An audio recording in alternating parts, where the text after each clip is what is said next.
हमने प्रदेश सरकार की आय बढ़ाने को और अनप्रोडक्टिविटी एक्सपेंडिचर कम करने का प्रयास किया है। इन प्रयासों के परिणाम आने में समय लगेगा। सभी मंत्रिमंडल वाले के सदस्यों ने ये तय किया कि जब तक प्रदेश की आने वाले समय में जो सुधार और अच्छा नजर आता है, 2 महीने तक ना पे लेंगे, ना टीए लेंगे, ना डीए लेंगे। हिमाचल प्रदेश की आर्थिक स्थिति लगातार खराब होती चली जा रही है।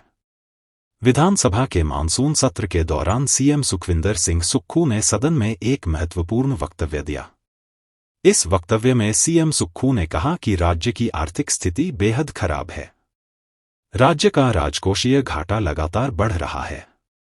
ऐसे में मुख्यमंत्री, कैबिनेट मंत्री और मुख्य संसदीय सचिव आने वाले 2 महीने तक अपने वेतन और भत्ते विलंबित करेंगे।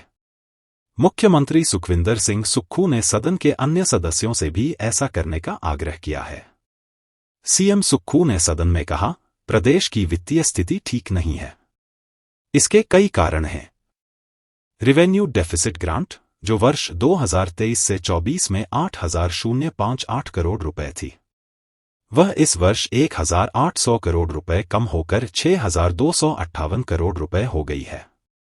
अगले वर्ष 2025 से 26 में यह 3,000 करोड़ रुपए और कम होकर 3,257 करोड़ रुपए रह जाएगी। पीडीएनए की लगभग 9,042 करोड़ रुपए की राशि में से केंद्र सरकार से अभी तक कोई भी राशि प्राप्त नहीं हुई है। एनपीएस कंट्रीब्यूशन के लगभग 9,200 करोड़ रुपए पीएफआरडीए से प्राप्त नहीं हुए हैं, जिसका हम केंद्र सरकार से कई बार अनुरोध कर चुके हैं। सीएम सुखविंदर सिंह सुक्खू ने कहा कि जीएसटी कंपनसेशन जून 2022 के बाद मिलना बंद हो गया है, जिससे हर साल करीब 2,500 से 3,000 करोड़ की आय कम हो गई है। ओपीएस बहाल करने के कारण सरकार की कर्ज लेने की भी लगभग 2,000 करोड़ से कम कर दी गई है। इन परिस्थितियों से पार पाना आसान नहीं है।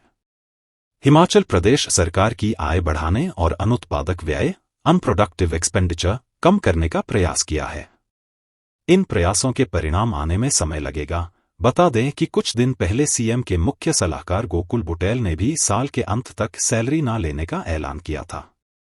उनके अनुरोध के बाद हिमाचल प्रदेश के मुख्य सचिव प्रबोध सक्सेना ने आदेश जारी कर बताया था कि गोकुल बुटेल द्वारा 31 दिसंबर तक हर महीने सैलरी के रूप में केवल 1 रुपये लेने के अनुरोध को राज्यपाल ने स्वीकार कर लिया है। ऐसा बताया गया है कि बुटेल राज्य के आर्थिक कल्याण के लिए यह फैसला ले रहे हैं। एक अनुमान के मुताबिक हिमाचल प्रदेश पर फिलहाल 85,000 करोड़ रुपए का कर्ज है। बुटेल ने कहा कि मैंने स्वेच्छा से इस वित्त वर्ष में हर महीने सैलरी के रूप में केवल 1 रुपये लेने का फैसला किया है। मैंने सभी विधायकों से भी अनुरोध किया कि आप चाहते हैं, क्योंकि विधायकों के पास, हम तो सरकार के लोग हैं, कि अपने जो कर सकता होगा वो भी अपनी 2 महीने तक सैलरी को रोकने की मैंने उनसे बात की। हमने प्रदेश सरकार की आय बढ़ाने को और अनप्रोडक्टिविटी एक्सपेंडिचर कम करने का प्रयास किया है। इन प्रयासों के परिणाम आने में समय लगेगा। मैं आज सदन में मैंने ये घोषणा की कि प्रदेश की भीषण वित्तीय परिस्थिति के दृष्टिगत मंत्रिमंडल में चर्चा करने के बाद सभी मंत्रिमंडल वाले के सदस्यों ने ये तय किया कि जब तक प्रदेश की आने वाले समय में जो सुधार और अच्छा नजर आता है, 2 महीने तक ना पे लेंगे, ना टीए लेंगे, ना डीए लेंगे। और यही अनुरोध मैंने जब अपने सीपीएस साथियों से कहा, उन्होंने कहा 2 महीने तक हम भी नहीं रहेंगे। महज ये छोटा सा अमाउंट है, लेकिन एक सिंबॉलिक अमाउंट है। ये चाहे 1 करोड़ है, चाहे 1.5 करोड़ है, जितना भी है, लेकिन एक सिंबॉलिक है। ये सिर्फ इस चीज और इसके अलावा मैंने सभी विधायकों से भी अनुरोध किया कि आप चाहते हैं, क्योंकि विधायकों के पास, हम तो सरकार के लोग हैं, कि अपने जो कर सकता होगा वो भी अपनी 2 महीने तक सैलरी को रोकने की मैंने उनसे बात की। ये सब परिस्थितियां पैदा हुई है और मेरा मानना है अगर हम जो अर्थव्यवस्था में तेजी से सुधार हुआ है, अगर इसमें थोड़ी सी भी ब्रेक लग गई तो हमारी अर्थव्यवस्था थोड़ा और चरमरा जाएगी। इसलिए हम इस पर अर्थव्यवस्था पर ब्रेक लगाना नहीं चाहते हैं। और मैं अपने सभी सरकारी कर्मचारियों और अधिकारियों से भी कहना चाहूँगा, आपका डीए हमने देना है, आपका एरियन में हमने देना है।